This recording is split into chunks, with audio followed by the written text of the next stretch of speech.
right on down the line saying that the problem with us Heegs is our bladder's way too close to our eyeballs. So with the help of God and Dad, we'll get through this. What an honor for me to try to touch on the great life of my dad. I could talk about Dad for days, but I'll try to keep this as short as I can. When I think of Dad, I think of three things. I think of a deep faith in God, a deep pride in the American flag, and a deep pride in his family. Touching those topics as good as I can. Dad was born in Auburndale on April 28th, 1924, to William and Margaret Heeg. He was the third oldest. Brothers and sisters include Lillian, Bob, Marion, Jean, Betty, Margie, and Bill. Southwest of Auburndale, about a mile, the old stone silo still stands where Dad was born, and it can easily be still seen from Highway 10. Grandpa Bill moved his family to Wisconsin Rapids and then built his home on Hollywood Road in Nakusa.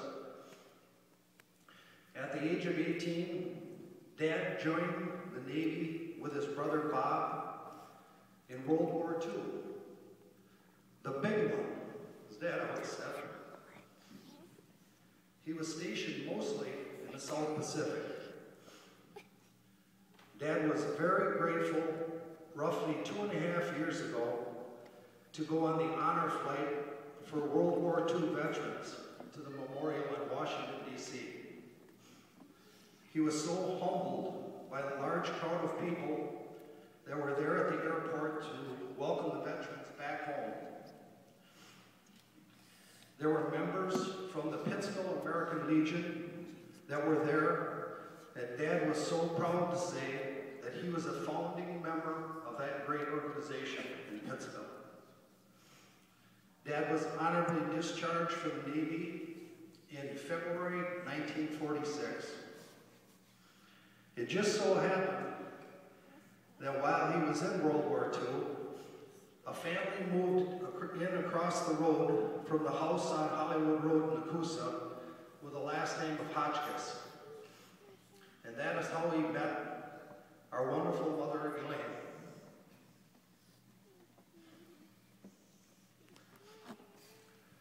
They spent many dates going to dances at places like the Hillside Rafters, Silver Dome Ballroom. I'm sure Dad swept Mom off her feet, and they were buried at Sacred Heart Church in Nakusa, February 18th, 1947. They had a wonderful life together of 63 years. They lived in Nakusa for a short time, and that is where their firstborn, Brother Con, was born. They then moved to Berlin, Wisconsin. Dad was employed by Brooks Fur Farm, and that is where Pam and John were born.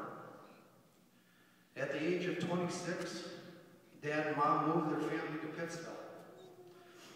Dad was the manager of Pittsville Fur Foods for many years, and until he retired, he was in the fur industry. Pittsville is where Greg and I were born, and where Dad and Mom raised their family.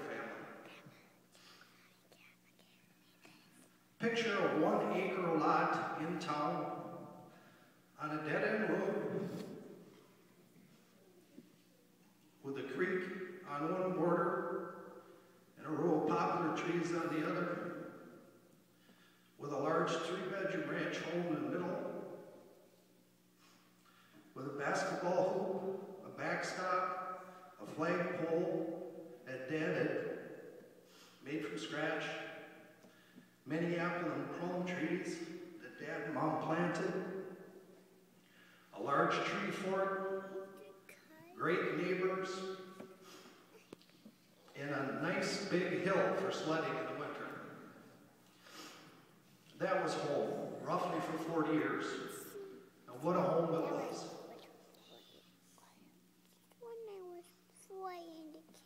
Dad was an alderman and also mayor of Pittsville for many years. In 1955, he was also a charter member of the Pittsville Lions. And he was recently honored as the parade marshal for the 4th of July parade in Pittsville. Roughly 12 years ago, Dad and Mom moved to Stevens Point and resided there until they both went to heaven.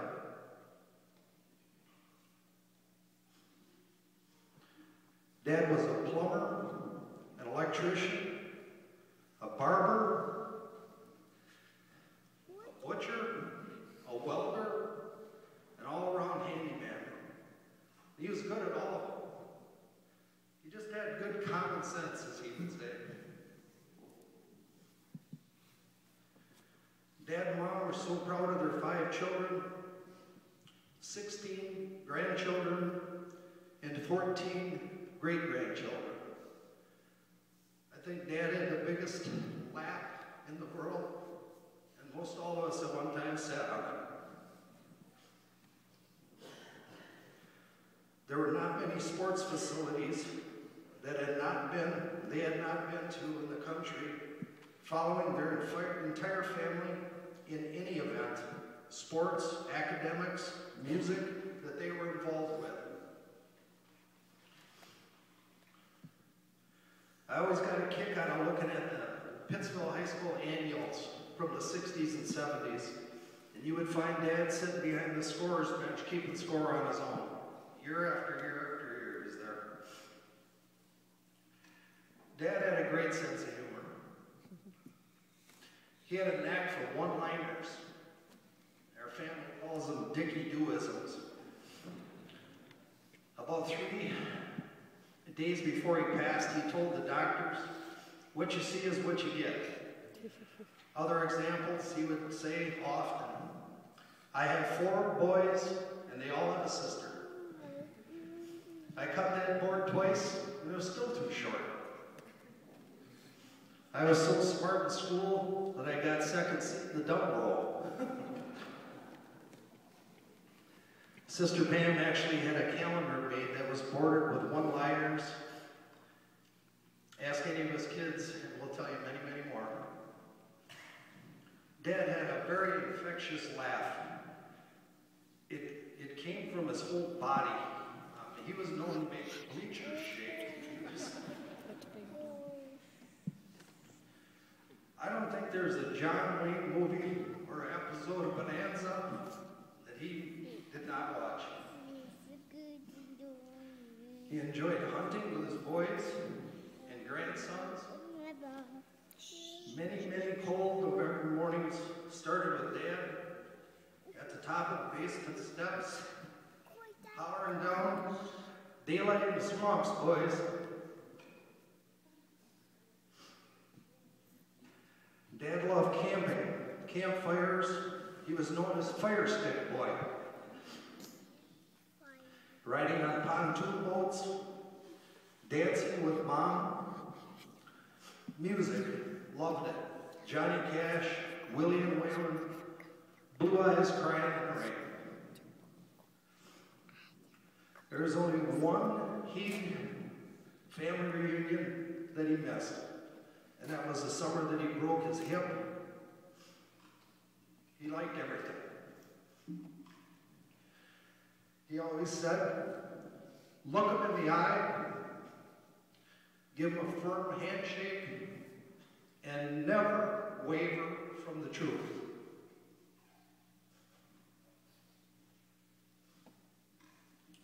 He loved life, and he was unselfish right to the end.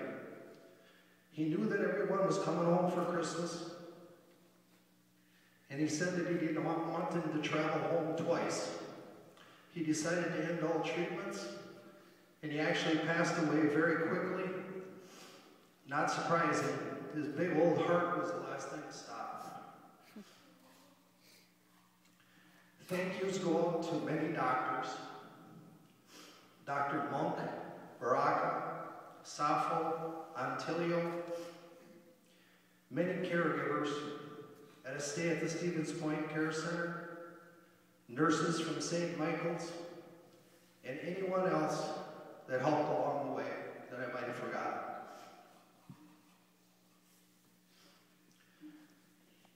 Thank you, Greg, for the music all the years. Thank you, Con, for always being hosts of our Griswold family reunions.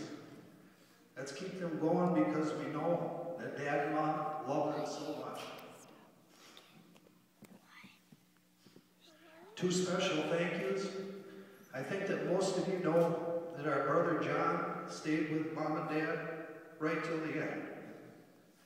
John, we knew you were a great cook, but you also took over the role as nurse and doctor, and we thank you for that.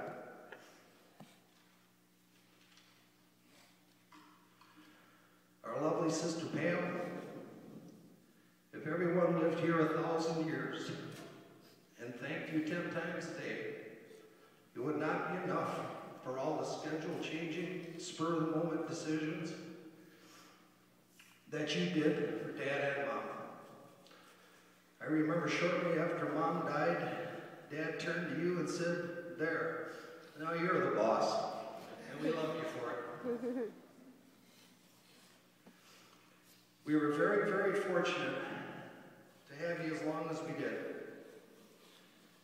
You're as constant as the North Star. You could have not bet